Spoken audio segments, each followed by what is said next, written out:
సరే ఓటేస్తున్నారండి క్లాస్ కూడా అందరూ. అంటే మీ ఇంటికి లక్ష్మీదేవి రాబోతుంది త్వరలో. గట్టి సభలు కొట్టాలి. కంగ్రాచులేషన్స్. ఇద్దరు లక్ష్మీదేవికి ఓటేశారు.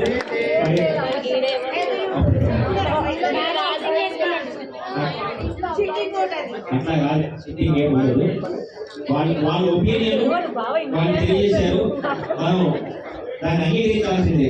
తర్వాత ఇప్పుడు గౌరవనీయులు లక్ష్మణరావు గారు, శోభా గారు ఫ్రెండ్స్ దంపతులు. మరి మీకు మనవరాలు కావాలా మనవాడు కావాలా ఓటు